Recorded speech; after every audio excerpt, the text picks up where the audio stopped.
Hello everyone, Jack Delahy here, founder of collegeconsulting.us. In today's video, I'm going to talk about simplicity in college admissions. This time of year, I see students and parents alike get overwhelmed. How do I know? They flood my email inboxes. I've heard this, I see this, I read this, I go on this blog, I go here. Simplicity in college admissions. What I want to do is really simplify the college planning journey into basically just 2 buckets. Seriously. 2 buckets. If you take this video with you, you take it back to your high school year and you just say, how are we progressing in the 2 buckets? That's it. If you're progressing well, you're doing fantastic. So let's get into it and go into the 2 buckets. Bucket number 1, exploration. Bucket number 2, application. 100% of all college planning tasks fall into either this category or this category. You're either exploring or you're applying. And if you say, well, I'm doing neither, you're probably preparing to apply, so you're getting your application materials ready. Let's dive into exploration first. Exploration is truly just the notion of finding schools that are a fit. I've gone through it, I've created an entire video how to do this, but really there are just 2 methods to do this. You either start with the self, meaning the student, and you work outwards to schools. That's method number 1. Or you start with schools and you work back towards self. Here you can take self-assessments, figure out what you're like, and then work towards schools that are fit. Out here you can just research and say, well, I might be targeting top 40 schools in the US. I'll go on to US News and World Report, start with schools, and then learn about those schools and see if I can find a handful that are a fit. That's it. You are exploring. Yes, along the way, this can be then, once you work this angle, there are ways to visit schools, learn about schools, etc. But truly, that is it. Exploration is just either start with yourself as a student and work outward, or start with schools and work inward. Done. That is truly all exploration is, and eventually, depending on what type of student you are, there are a lot of nuances. Just so you know, your final school list, you should target somewhere between 8 to 16 schools. That's it. Explore, have fun doing so, come up with a final list of 8 to 16 schools, balancing safety, probable, target, reach. That's the exploration phase. We're only a handful of minutes into this video, you're already halfway done.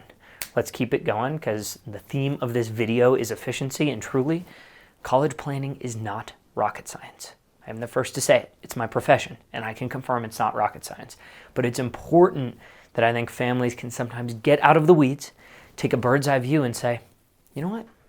I got it. I can do that, right? And this is what we work with students on a lot who seem to get caught up in the nuances of what is my 7th activity listed on the Common App. Sometimes when you take a step above, you look at it from a bird's eye view, you actually get a lot of freedom, and you can say, we'll talk about the 7th activity on the Common App. Let's just realize that when we're talking about the 7th activity on the Common App, we're talking about the application process. And it almost allows you to say, okay, I understand where this falls. Because once you have a complete understanding of the big picture, all the little things, while you understand them, comprehend them, and may understand how it applies, they're less stressful. You say, okay, I get how that fits in. So 1, exploration. 2, application. I have many videos. You can go back and check in previous videos. The application process involves setting yourself up in the 4 possible avenues that most college admissions representatives will review your child's application. Number 1, that is your high school grades and the rigor of classes taken. In terms of the college planning process, high school grades are the single most important factor, and every time your child goes and takes a test or studies for that AP or writes an essay, at least in terms of college planning, they're preparing themselves for their eventual college applications. Are there other valuable things that they're gaining from completing that AP class? Of course, right? But my channel is about college planning, so in this case, every time they go in and do that, every time they spend a study marathon at your kitchen table, in terms of college, all they're doing is they're adding to their eventual application portfolio. That is it. Second, standardized testing. Second most important factor, every time they go sit in that gymnasium for 4 hours on a Saturday to take that test and then wait multiple weeks to get their score back, what they're doing is they're simply attempting to increase their portfolio, their resume for their eventual application. 3, your college essays.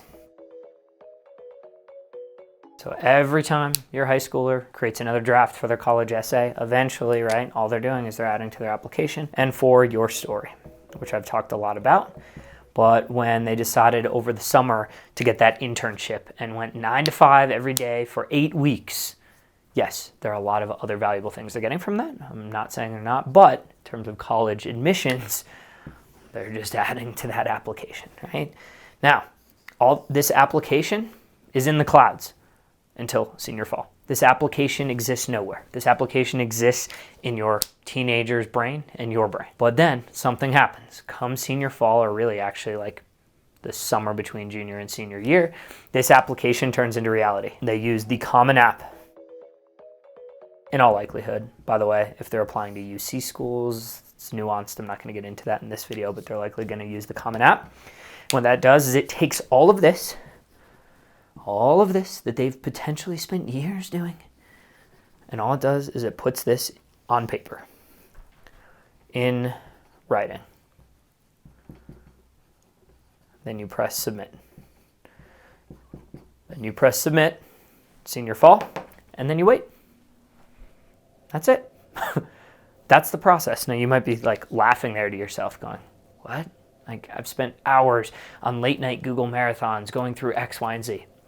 Of course, there are nuances to how to improve every single one of these steps.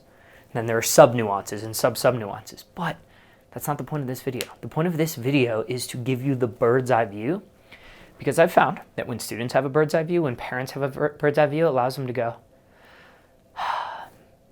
I can do this.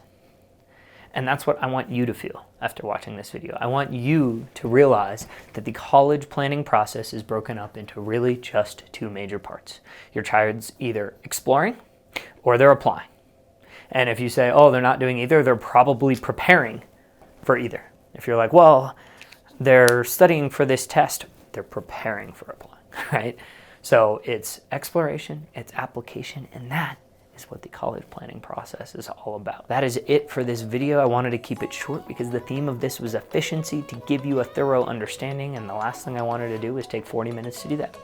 If you enjoyed this video, hit the like button, hit the subscribe button. That'll help the algorithm deliver the next video to you. And until then, enjoy your college planning process. Have a good one.